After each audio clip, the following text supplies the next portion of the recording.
What up, everyone? Welcome back to Blade Bias. Today we're taking a look at the original edit, which is super interesting to me because someone who's been shilling the edit and the edit light since I got them, seeing where they came from is super, super interesting. And even more interesting is seeing how his FlipForge's process has changed and like how well he has implemented the feedback that they've given him.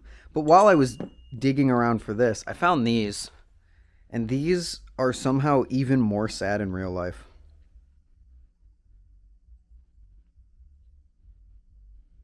Yeah, that's all I have to say about that.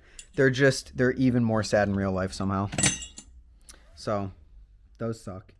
Anyway, let's talk about the beta edit. Because Ty got these a while ago, and actually, I should be careful flipping this because his other one actually broke. And I don't want to break this on him, even though I don't think he flips it that often.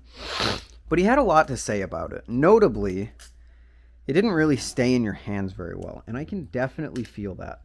The prototype edit feels different in many ways. The surfaces feel weird. The sides feel about the same.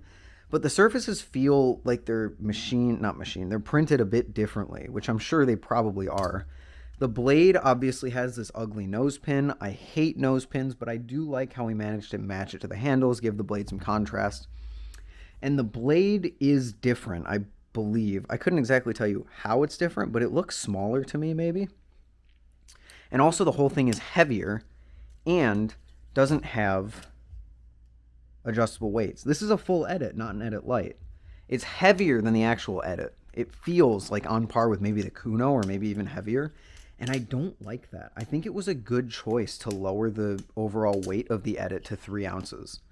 Because once you get too heavy on a plastic balisong, it's like, why not just at that point make it metal? Or not make it metal. Why not at that point just like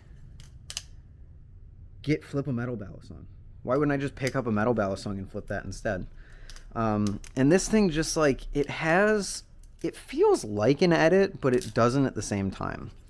Because it just feels like weird. It kind of doesn't stay with you very well.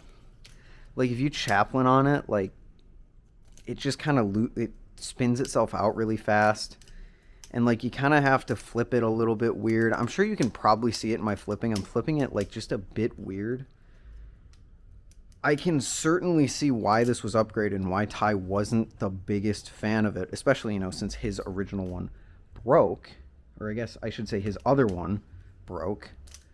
But I'm just like, this is interesting to me. I'm not doing this just to sit here and shit on FlipForge, because this, as bad as, not bad. It's not bad. It's just like, if it came out like this, I think people would have labeled it one of the worst.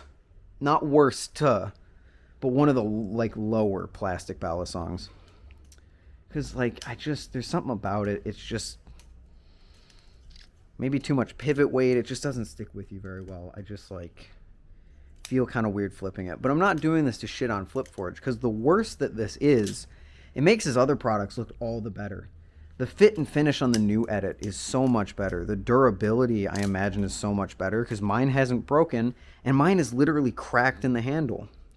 The printing feels better. The blade is obviously better designed. He implemented the weight system. The balance is so much better. Like, FlipForge did an amazing job of implementing feedback and taking criticism, and like that's the most important thing to do when you're a maker.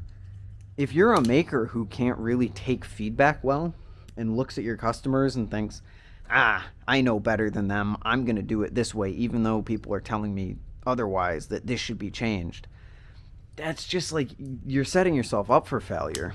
Because if the community is largely agreeing on something, or you send your product, excuse me, to like a more notable flipper, and they have feedback on it, and then you don't implement that feedback, I don't know how you can expect your product to be successful. And FlipForge, I almost said MachineWise, but MachineWise is also an example of doing a great job of taking feedback. FlipForge obviously knew that. He understood the assignment, because the new edit is just like leagues better. Usually prototypes are like the prototype Calico that we have, that Ty and I have, is essentially what was released. Like, not much change between the, I guess prototype's a bad word, beta, better word. Betas nowadays are like kind of the final product. The prototype Kuno, I don't expect to change much to change about it before it comes out. So it's actually really cool to see like where a maker came from. Hey Junior, can you not claw my suitcase, please? Don't claw me either. Thank you. I mean, no, I still see your feet are clawed. Can you not? Thank you. Thank you. But like, it's legitimately interesting to see a prototype that is so radically different from what we ended up getting. And it's super fun to flip. Like, for as much as I kind of don't enjoy flipping it compared to my normal edit, and especially my edit light, oh my gosh, the difference between this and the edit light is night and day. I just, like, I'm going to pick it up and flip it right now. Oh my god. The balance is better. The feel in the hand is infinitely better. I can't really describe. Oh yeah, he did change the blade. This one has more of like a kick out at the top. Also, it doesn't kick out as far in the pivots. Yeah. Wow. But just like the overall fit and finish of it, the flipping of it, because the Edit Light is one of the most marvelous ballast songs to me because its balance is just so tuned perfectly to what I like. So seeing the difference between this and this, even though this is a derivation, even though this is derivative of this, and it isn't even exactly what, like, that's not an edit, this is, it is so cool to see where FlipForge came from and how much he has improved. Because when I say night and day, I mean night and day. This thing even feels like it's going to break any second now. I'm not even going to lie. So yeah, good job, FlipForge. I wish you the best in your continued, what's the word I'm looking for? In your continued development and growth. And here's to even more changes in the future. Thank you all for watching. Hopefully you're interested in seeing where the edit came from. And I'll see you in the next one. Later.